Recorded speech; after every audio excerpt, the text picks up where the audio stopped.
தெய்வத்தின் குரல் 3ஆம் பாகம் மதாச்சாரத்தின் உட்பிரிவுகள் முந்தைய உரை தொடர்பாக ஒரு விளக்கம். பகுதி 6. தன் தெய்வம் உசந்தது என்பதனால் அவர்கள் இன்னொன்றை மட்டம் தட்டினார்கள், நிந்தித்தார்கள் என்பதற்காக நீ அப்படி பண்ணாதே. நிந்திக்கிறார்களே என்று அவர்களையும் நிந்திக்காதேயப்பா. பயமோ வினயமோ இல்லாமல் சாஸ்திர கட்டுப்பாடுகளை மீறுகிற நம் காலத்தவரை போல் இல்லாமல் பழைய ஏற்பாடுகளில் ரொம்ப ஸ்ரத்தா பக்திகளுடன் ஜனங்கள் அடங்கியே இருந்த அந்த நாளிலும் ஆயிரக்கணக்கான ஜனங்கள் சற்று வித்தியாசமாக போன இந்த ஆச்சாரிய புருஷர்களை அனுசரித்து போயிருக்கிறார்கள் என்பதிலிருந்தே அவர்களிடத்திலே ஒரு சத்தியத்தின் சக்தி இருந்திருக்கிறதென்று தெரிகிறது. இப்போதைய ரிஃபார்மர்களை விட நிச்சயமாக சொந்த வாழ்க்கையில் அவர்கள் ரொம்ப பெரியவர்களாகவும் சீலமுடையவர்களாகவும் இருந்திருக்கிறார்கள். அது மட்டும் இல்லை, இப்போது சில ரிஃபார்ம்களின் காரண புருஷர்கள் சீலமுள்ளவர்களாய் இருந்தாலும் அப்புறம் அந்த மூவ்மெண்ட்டில் அப்படிப்பட்டவர்களை அபூர்வமாகத்தான் பார்க்க முடிகிறது. நம் மதத்துக்கு பெருமையே ஆதியிலிருந்து இங்கேதான் கூட்டம் கூட்டமாக மகான்களும் சாதுக்களும் தோன்றி வந்திருக்கிறார்கள் என்பதுதான். லோகத்தில் வேறெங்கும் இல்லாத விதத்தில் நம் தேசத்தில்தான் ஆச்சார அனுஷ்டானங்கள் வெகு கட்டுப்பாட்டுடன் அனுஷ்டிக்கப்பட்டிருக்கின்றன.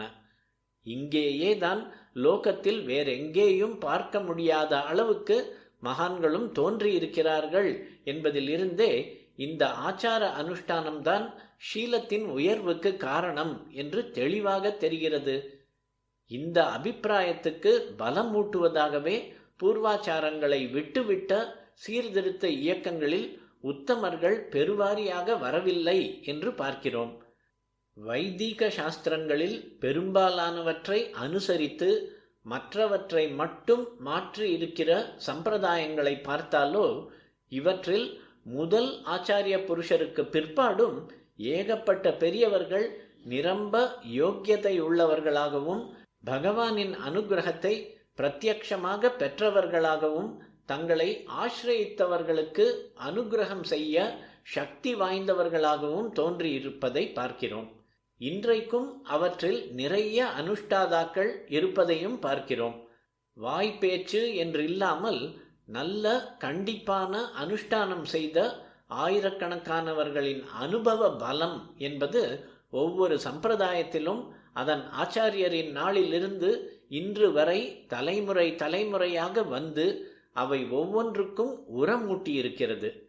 தாய் மரத்திலிருந்து கொஞ்சம் பிரிந்தே வந்த விழுதும் அப்புறம் மரமாகி வஜ்ரம் பாய்ந்து உறுதிப்பட்டு விட்டதைப் போல இப்போது இந்த சம்பிரதாயங்கள் எல்லாவற்றிலுமே அதற்கான சமயாச்சாரம் என்பது நன்றாக சாரத்துடன் கெட்டிப்பட்டிருக்கிறது. சொந்த கன்விக்ஷன் இருக்கிறதா இல்லையா என்பதையே நினைக்காமல், அப்படி நினைக்கிறதே பாப்பம், நமக்கென்று ஏற்பட்ட சமயாச்சாரம் இதுதான்.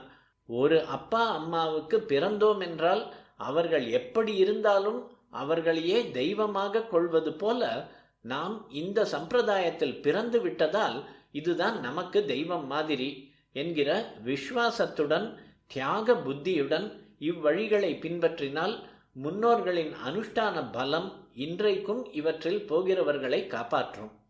ஆனபடியால் சமீபத்தில் ஏற்பட்டிருக்கிற சீர்திருத்த மதங்களோடு இவற்றை சேர்த்து விடாமல், சீர்திருத்த மதங்கள் மாதிரி இல்லாமல் ஸ்ருதி ஸ்மிருதி புராணம் எல்லாவற்றையும் ஒப்புக்கொள்ளும் சம்பிரதாயங்களில் பிறந்தவர்கள் அவற்றின் ஆச்சரணைகளை விடுவது விரும்பத்தக்கதல்ல.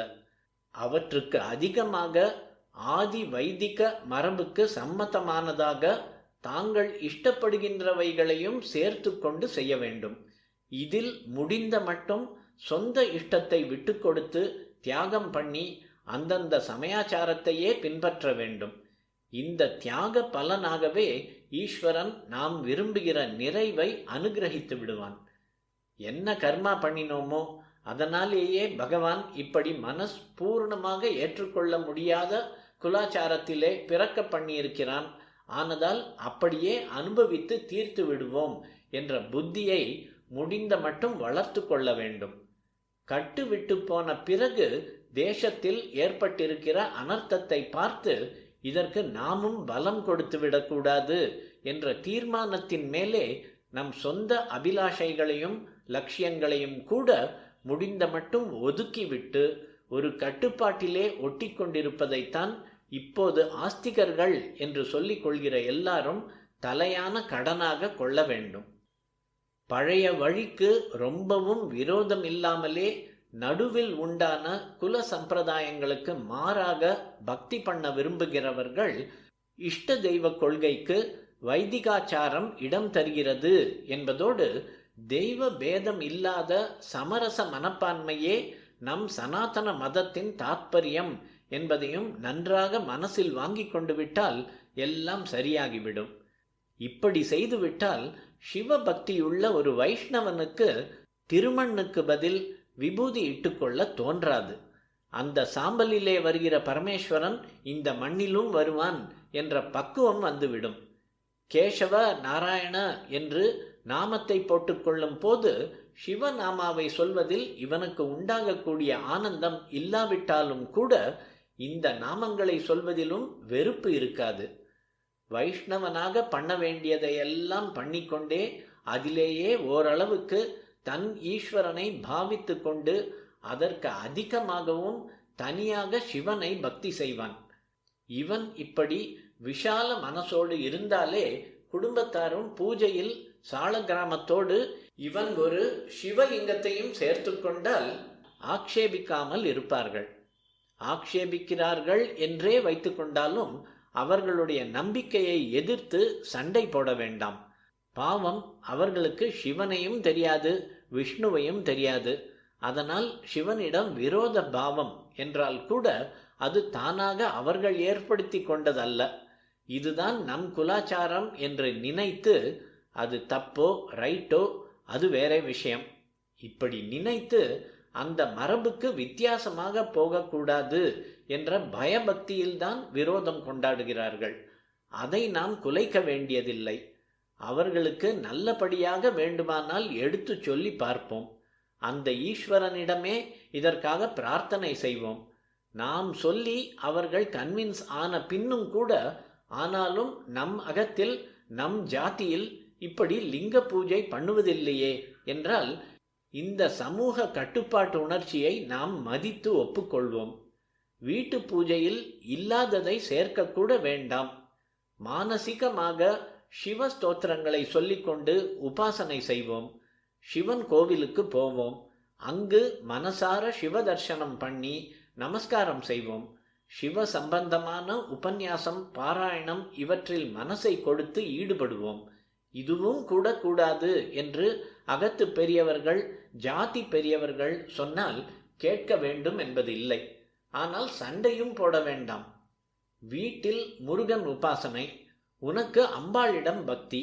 அதனால் யாரோ பெரியவரை அழைத்து ஸ்ரீசக்கர பூஜை நடத்த வேண்டும் என்ற ஆசை இருந்தால் முதலில் வீட்டிலே சுப்பிரமணியருக்கு ஷஷ்டி பூஜையோ கிருத்திகை விரதமோ மாவிளக்கோ காவடியோ என்ன செய்வார்களோ அதை செய்துவிட்டு அப்புறம் ஸ்ரீசக்கர பூஜைக்கு ஏற்பாடு பண்ணு.